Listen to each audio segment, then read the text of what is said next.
بسم اللہ الرحمن الرحیم۔ اللہ تعالیٰ سے انسانوں کی روحوں نے کیا عہد کیا تھا؟ اللہ تعالیٰ کی تمام روحوں سے ملاقات کب ہوئی؟ اللہ اور انسان کی پہلی ملاقات کب ہوئی؟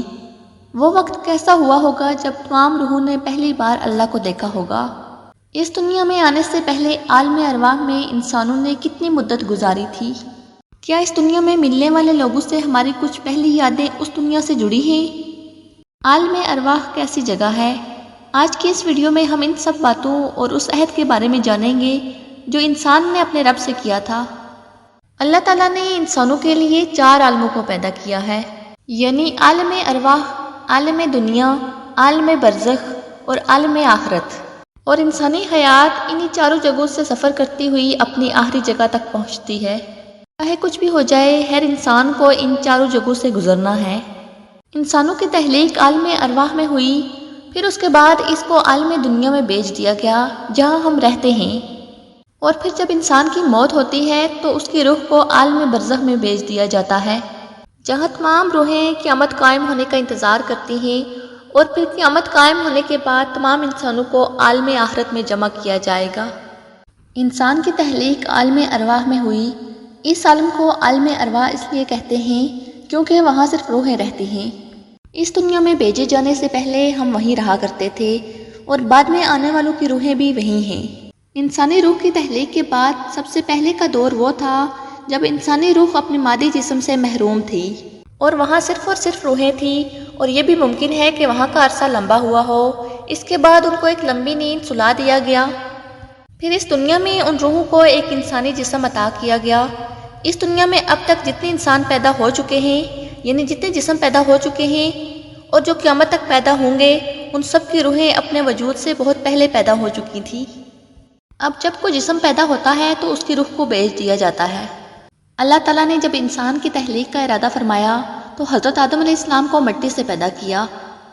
اس مٹی کو ایک عرصہ کے لیے چھوڑ دیا، اور جب یہ گارا بن گئی تو اللہ تعالیٰ نے اسے مختلف مراحل سے گزار کر انسانی شکل دی، انسانی جسم بنایا۔ پھر اس جسم کو چھوڑ دیا یہاں تک کہ وہ ٹھیکرے کی طرح کھنکھنانے لگا۔ پھر اللہ تعالیٰ نے اس جسد حاکم میں روح پھونکی۔ اللہ تعالیٰ نے آدم علیہ السلام کو حکم دیا کہ فرشتوں کی جماعت کے پاس جاؤ اور ان سے بات چیت کرو۔ پھر آدم علیہ السلام نے ایسا ہی کیا، فرشتوں کے پاس گئے، فرشتوں نے ان کے سلام کا جواب دیا۔ پھر اللہ تعالیٰ نے آدم علیہ السلام سے فرمایا، اے آدم، تم اور تمہاری اولاد انہی الفاظ سے سلام دعا کرو گے۔ حضرت آدم علیہ السلام عرض کرنے لگے، اے میرے اللہ، میری اولاد کیا ہوگی؟ پھر اللہ تعالیٰ نے آدم علیہ السلام کی پیٹھ پر اپنا دست قدرت پھیرا تو ان کی پیٹھ سے قیامت تک پیدا ہونے والی روحیں ظاہر ہو گئی۔ آدم علیہ السلام نے پوچھا، یہ کون ہیں؟ اللہ تعالیٰ نے فرمایا، یہ تیری اولادیں ہیں، میں نے انہیں جنت کے لیے پیدا کیا ہے، اور یہ لوگ اہل جنت کے سے کام کریں گے۔ پھر اللہ نے دوبارہ آپ کی پیٹھ پر دست قدرت پھیرا تو آپ کی بقیہ اولادوں کی روحیں ظاہر ہوئیں۔ اللہ تعالیٰ نے فرمایا، میں نے انہیں جہنم کے لیے پیدا کیا ہے، اور یہ جہنمیوں والا کام کریں گے۔ پھر ان تمام روحوں سے ایک عہد لیا گیا۔ یہ عہد اولاد آدم اور اس کائنات کے خالق و مالک کے درمیان کیا گیا پہلا عہد تھا۔ اللہ تعالیٰ نے اولاد آدم کی روحوں کو مقام نعمان پر جمع کیا۔ یہ 9 ذی الحجہ کا دن تھا۔ پھر اللہ تعالیٰ نے ان تمام روحوں سے پوچھا، کیا میں تمہارا رب ہوں؟ سب نے کہا، بے شک تو ہی ہمارا رب ہے۔ پھر اللہ تعالیٰ کا ارشاد ہوا، میں اس پر 7 آسمان اور 7 زمینوں کو گواہ مقرر کرتا ہوں، اور اس سلسلے میں تمہارے باپ آدم بھی گواہ ہوں گے کہ قیامت کے دن تم یہ نہ کہنے لگو کہ ہم اس عہد کو تو جانتے ہی نہیں۔ میرا عہد یہ ہے کہ میرے سوا کوئی عبادت کے لائق نہیں، اور میرے علاوہ کوئی رب نہیں۔ میرے ساتھ کسی کو شریک مت بنانا۔ میں تمہارے پاس رسول بھیجوں گا جو تمہیں میرا عہد یاد کرائیں گے اور سیدھا راستہ دکھائیں گے۔ میں تمہاری ہدایت کے لیے کتاب بھی نازل کروں گا۔ تب اولاد آدم نے کہا، ہم گواہی دیتے ہیں تو ہی ہمارا رب اور معبود ہے۔ اس دن تمام انسانوں نے اس حقیقت کا اقرار کیا اور اپنے رب سے وعدہ کیا کہ دنیا میں جا کر صرف اپنے خالق کی عبادت کریں گے اور اس کی ذات کے ساتھ شرک نہ کریں گے۔ اس عہد کو عہد الست کہا جاتا ہے۔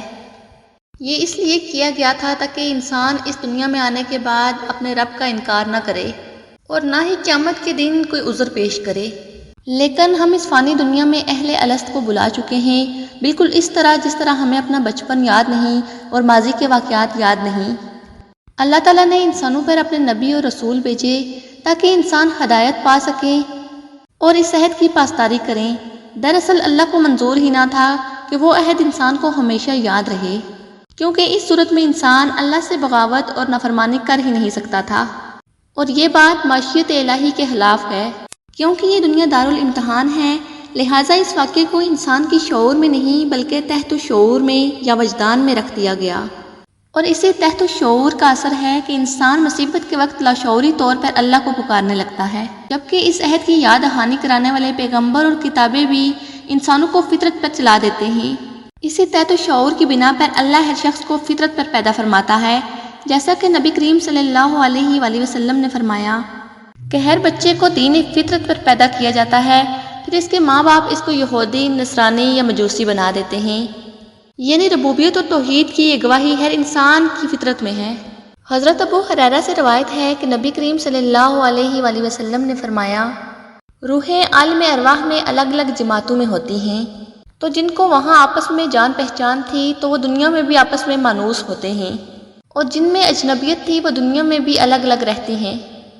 لہٰذا نیک کردار لوگ نیک اور اچھے لوگوں سے محبت رکھتے ہیں، اور جو لوگ فاسق اور بد کردار ہوتے ہیں وہ فاسقوں سے محبت رکھتے ہیں۔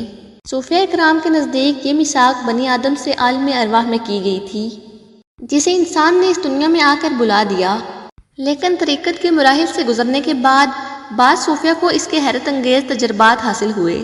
مثلاً علامہ آلوسی نے لکھا ہے کہ ذوالنون مصری جو مشہور صوفی بزرگ تھے، ان سے پوچھا گیا کہ کیا آپ کو وہ میثاق یاد ہے؟ تو انہوں نے کہا بالکل، گویا جیسے اب بھی میرے کانوں میں اس عہد کی آواز آ رہی ہو۔ علامہ آلوسی مزید لکھتے ہیں کہ بعض صوفیہ اور عارفین نے یہ بھی لکھا ہے کہ انہیں ایسا محسوس ہوا ہے کہ گویا میثاق کل ہی لیا گیا ہو، لیکن یہ تصوف کے آثار ہیں جو بعض صوفیہ پر ہی کھلتے ہیں، جبکہ قرآن و سنت میں اس کے کوئی شواہد نہیں ملتے۔ روایت ہے کہ حضرت علی کے پاس ایک شخص آیا اور سوال کیا کہ عالم ارواح میں انسان کی روح کیا کرتی تھی؟ تو حضرت علی نے فرمایا، اللہ تعالیٰ نے حضرت آدم علیہ السلام کی تخلیق سے لاکھوں سال پہلے ایک عالم بنایا، اور اسی جہاں کو عالم ارواح کہا جاتا ہے، اور اس عالم میں اللہ کی تخلیق کی گئی ہر روح اللہ کی عبادت کرتی تھی اور سوال کرتی تھی، اے اللہ مجھے بھی امتحان کے راستے سے گزار تاکہ میں بھی امتحان دے کر تیرا محبوب سے محبوب ترین بندہ بن جاؤں۔ اللہ نے ہر روح کو امتحان دیا جو کہ اس کے لیے بہت آسان تھا، لیکن افسوس جب وہ امتحان دینے کے لیے اس دنیا پر آتا ہے تو دنیا کی خواہشات میں اس طرح الجھ جاتا ہے کہ اپنے مقصد کو ہی بھول جاتا ہے۔